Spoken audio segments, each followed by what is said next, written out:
keetirraa jaalalaan na qabee akkaan si jaalluun himachuu dadhabee hangalatan dhabee ati qubaan qabdu jaalalaan na gubaa osuma jaalatanii gurri abbaa duubaa haala kan keetirraa jaalalaan na qabee akkaan si jaalluun himachuu dadhabee hangalatan dhabee ati qubaan qabdu jaalalaan na gubaa osuma jaalatanii gurri abbaa duubaa.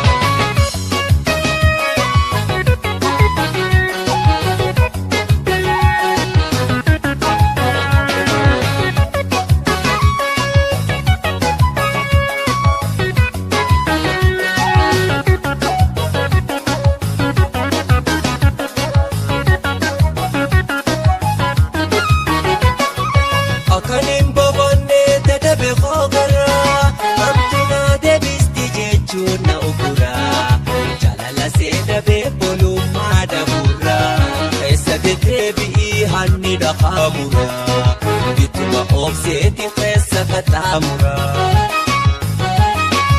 akkaniin boqonnee dadhabe hoogara hamtunaa deebisti jechuun na ufura jaalala ishee dhabee bolummaa dhabuura keessa deddeebi'ii hanni dhaqaamura bituma obseeti keessa kataamura.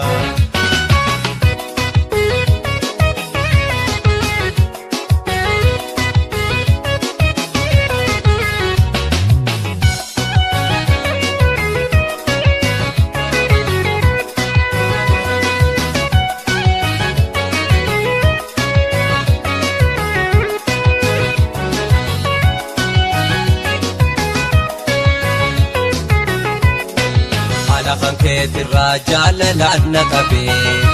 akkaan si jaalluun himachuu dadhabee hangalatan dhabee ati qubaan qabdu jaalalaan na gubaa osuma jaalatanii gurri abbaa duubaa haala kan keetirraa jaalalaan na qabee akkaan si jaalluun himachuu dadhabee hangalatan dhabee ati qubaan qabdu jaalalaan na gubaa osuma jaalatanii gurri abbaa duubaa.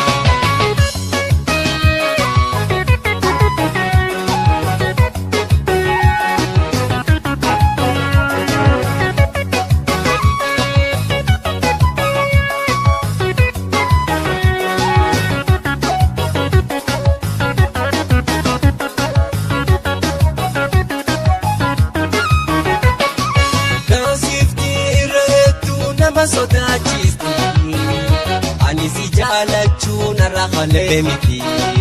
jaalalaan si qabu ijji toosifi naasifti irra hedduu nama sodaachisti ani si jaalachuu narra halee miti jaalalaan si qabu ijji toosifi jaakituu shakkee magaalee jaalatee nama walaalee. Ammalee yaadoo dabalee na dhufubaa kanaan na doree keessa boona hubaa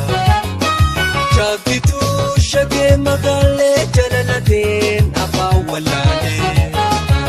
ammalee yaadoo dabalee na dhufubaa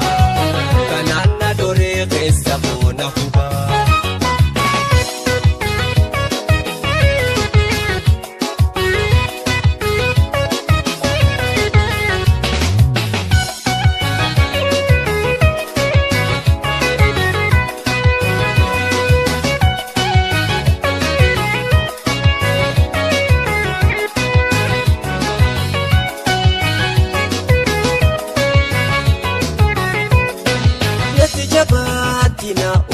Ni rakada